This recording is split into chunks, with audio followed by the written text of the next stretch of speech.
आनंद गौतम बुद्ध के चचेरे भाई थे। जब महात्मा बुद्ध ने लोगों को दीक्षा देना शुरू किया तब उनके चचेरे भाई आनंद उनके पास आते हैं और उनसे कहते हैं कि मैं भी दीक्षा लेकर भिक्षु बनना चाहता हूँ, लेकिन यदि मैं आपका भिक्षु बन जाऊं तो उसके लिए मेरी एक शर्त है जो एक छोटे भाई होने के नाते तुम्हें सुनना होगा। तब आनंद कहता है, तुम्हारा शिष्य बनने जा रहा हूँ, लेकिन मैं हमेशा आपके साथ ही रहूंगा।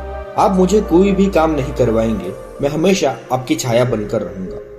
यह सुन महात्मा बुद्ध कहते हैं, मुझे इससे कोई समस्या नहीं है यदि आप एक शिष्य बनना चाहते हैं, लेकिन यदि आप साथ में इसके कोई शर्त रखते हैं तो आप कभी भी शिष्य बनने का स्वाद नहीं चख पाओगे। जिस क्षण आपने एक शर्त रखी उसी समय आपने अपने जीवन की सभी संभावनाओं को नष्ट कर दिया। महात्मा बुद्ध हंसते हैं और बोलते हैं कि ठीक है, यदि आपकी यही शर्त है तो उनकी यह शर्त पूरी की जाएगी, मुझे कोई समस्या नहीं है। अब आनंद वैसे ही हर काम करते थे, बुद्ध के साथ रहते थे, भिक्षा भी लेने को जाया करते थे, लेकिन ज्यादातर समय वह बुद्ध के साथ ही रहते थे।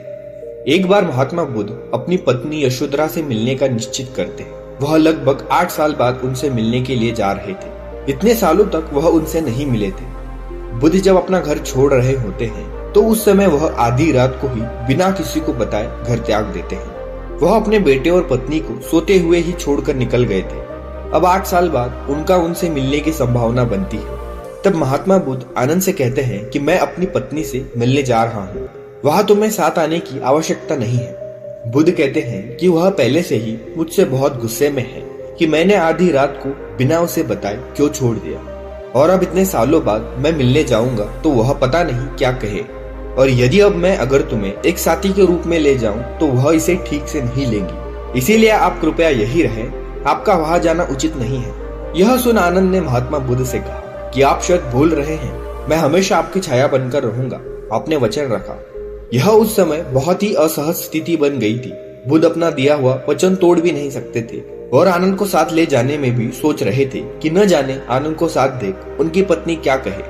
अंत में वह आनंद को साथ ले जाने के लिए तैयार हो जाते हैं और दोनों महल के लिए प्रस्थान कर देते हैं। जब बुद्ध अपने द्वार पर पहुंचते हैं तो यशोधरा को यह खबर मिल जाती है कि सिद्धार्थ आए हैं। यशोधरा और सिद्धार्थ गौतम बुद्ध का आमना सामना होता है। यशोधरा बुद्ध को देखकर बहुत क्रोधित हो जाती है, उन पर खूब चीखती चिल्लाती है। वह बुद्ध से कहती है, आपने कायरता दिखाई है, जो आप बिना हम सबको कहे यूं ही चुपके से चले गए। बुद्ध यशोधरा की बातों को चुपचाप खड़े होकर सुनते हैं, एक शब्द नहीं कहते जब तक यशोधरा की बात पूरी नहीं हो जाती। जब यशोधरा चुप हो जाती है तब बुद्ध यशोधरा की तरफ देखते हैं और कहते हैं, जिस आदमी ने तुमसे विवाह किया था वह सिद्धार्थ था, जो कि अब वह नहीं रहा। वह आदमी चला गया, लेकिन जो तुम्हारे सामने आज खड़ा है वह मैं हूँ।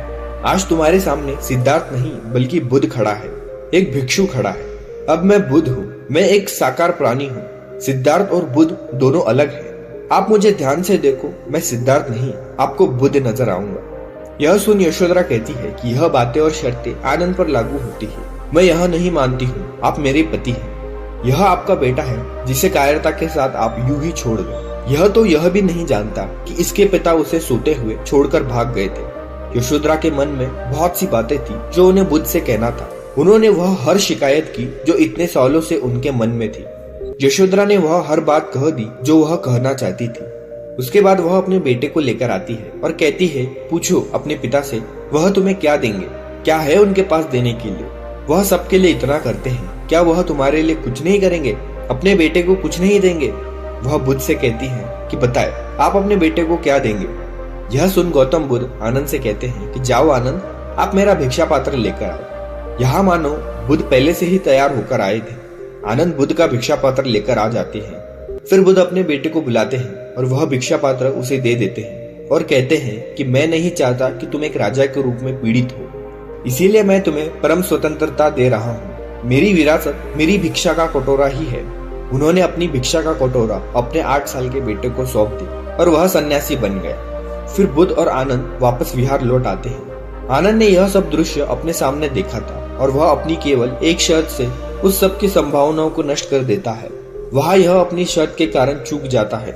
जब गौतम बुद्ध अपने अंतिम समय में थे तब बुद्ध से मिलने के लिए केवल प्रबुद्ध शिष्य ही अंदर जाते हैं, बाकी शिष्य सभी बाहर ही रह जाते हैं। तब आनंद रोते हुए कहते हैं, मैं उनके बहुत करीब था, हमेशा उनकी परछाई बनकर उनके साथ रहा, लेकिन मैं उनके घर से बाहर हो गया।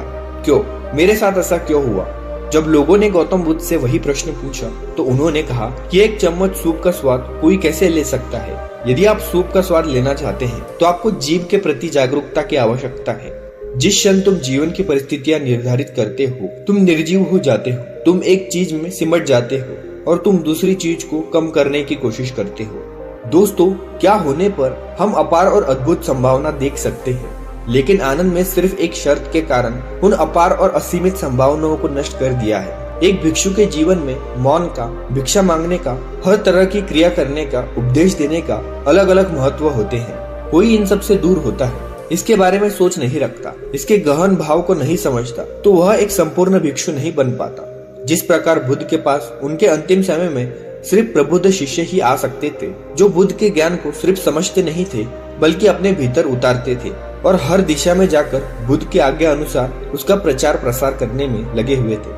वह स्वयं का जीवन भूल के उस बुद्धत्व तक पहुंच गए थे जहां एक व्यक्ति स्वयं बुद्ध बन जाता है। लेकिन आनंद ने सिर्फ गौतम बुद्ध की परछाई बनने की इच्छा रखकर, एक शर्त रखकर सभी संभावनाओं से खुद को वंचित कर लिया। बुद्ध का कहा हुआ ज्ञान, समझाया हुआ ज्ञान हर किसी को समझ में आए, कई बार ऐसा होता नहीं है, क्योंकि हर व्यक्ति अपनी अपनी समझ के अनुसार ही चीजों को समझता है, अपनी समझ के अनुसार ही अच्छा या बुरा उसमें से लेता है। बुद्ध की बताई कोई भी बात अच्छी या बुरी सिर्फ उस व्यक्ति पर निर्भर करती है जो उसमें से जो लेना चाहता है। हर व्यक्ति बुद्ध की बातों से सहमत था, ऐसा नहीं था। हर व्यक्ति बुद्ध के ज्ञान से सहमत था, ऐसा भी नहीं था। जो सच में इस संसार के बंधनों से बाहर निकलकर जीवन के मरण के अर्थ को समझना चाहते थे, मौन के रहस्य को जानना चाहते थे, परम अवस्था तक पहुंचना चाहते थे कि आखिर में क्या मिलता है, वो महसूस करना चाहते थे, सिर्फ वही लोग बुद्ध के गहन अर्थ को समझ पाते थे। दोस्तों, आशा करता हूँ आपने इस कहानी से कुछ न कुछ जरूर सीखा होगा। इसलिए कमेंट कर जरूर बताना आपने इस कहानी से क्या सीखा और चैनल को सब्सक्राइब कर लेना। धन्यवाद।